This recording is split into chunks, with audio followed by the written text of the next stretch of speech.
Okay, so it is 8:23 a.m. It's Monday. I'm gonna hit some shoulders, shoulder focused upper. I got pineapple juice. That's gonna be basically my meal before the gym because I just woke up like an hour ago. And then got some coffee.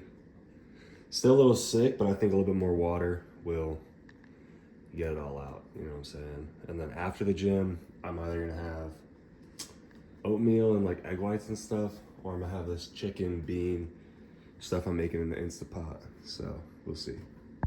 So I just got done with class.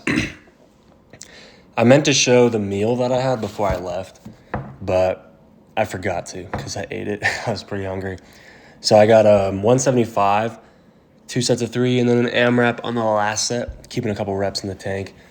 But what I ate though, I put the Instapot, like I put chicken in there and then beans, basically in bone broth, and then I put some corn and some pinto beans on it, and then I had like half of a big carrot. So I am rabbit maxing, you could say. But this is I think that's my AMRAP. Yeah, 5 reps, pretty clean. I probably could have gotten like 7 or 8 if I wanted to fail, but I'm not trying to fail just yet. My overhead press. A lot of my presses respond a lot better when I keep a few reps in the tank. And this is the high incline overhead press, or really, that's whatever you want to call it, dude. But I was going out on my clavicle today instead of going around chin level. And I think this is better for me right now. For a while, I stopped doing this because it was like bugging my elbow, but now my elbows feel good. And I'm basically like the same strength with more range of motion. And I think that pause in the bottom is kind of going to beef up the shoulder and upper chest a little bit more. So I think it'll overall be pretty solid. And then here are the wide pull-ups. Did a set of 9 and then a set of 11 or 12. And yeah, these are great. Like my back's been looking hella big. So I want to make a video. Actually, I'll just turn this video into that. Like, I don't know why my back has been growing because it's not that I've been putting no effort into it, but it has definitely been kind of on the back burner.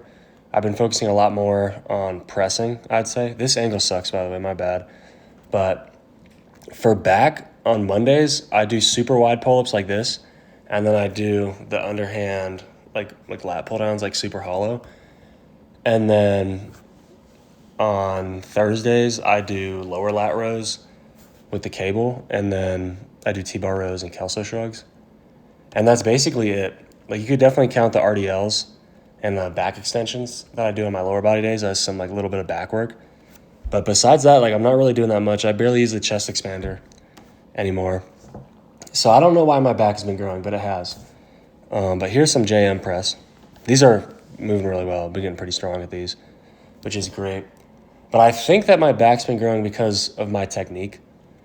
Specifically on, less so on the weighted pull-ups, but on the lat pull-downs, where I'm staying super hollow. I get like a crazy lat connection on those.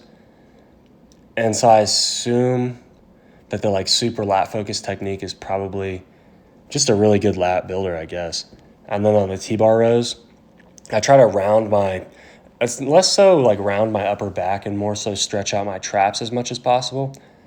And then I really try to like almost do this high pull action where I'm like coiling up at the top, if that makes sense. Really trying to pull with the elbows. But yeah, I mean, I haven't been doing a ton for back, to be quite honest. And it's like the biggest it's ever been. So like that's pretty sick. I haven't done barbell rows in a really long time. I used to do a lot of those, but they just don't fit into like how I've been training recently. So, I mean, I'm not that worried about it. I bet in like a year or so, I'll probably push them again and build up to like 315 for 10. I don't know. That'd be a cool number to hit. Here's some flies. I was hella weak at these today. I don't know why. But everything else was super strong. So, usually there's like one movement in the session that's kind of doesn't really progress, might regress a little bit. And then it kind of flip-flops every week, depending on what it is. Like, this is like the first session since I've gotten my new coach, so like 4 months, that these have like not progressed. And actually, they regressed by a rep today. But everything else progressed by like more than a rep, so I'm not that worried about it. I bet next week I'll probably PR these by like 2 reps. In a sense, my body's like holding me back. And like, even though the set's still to failure, the regression in reps, me hitting I think I did a rep less than I did last week. Is like low-key recovery work because last week I did like 10 and 8 and this week I did 9 and 8. So I'll really should be more recovered by next week.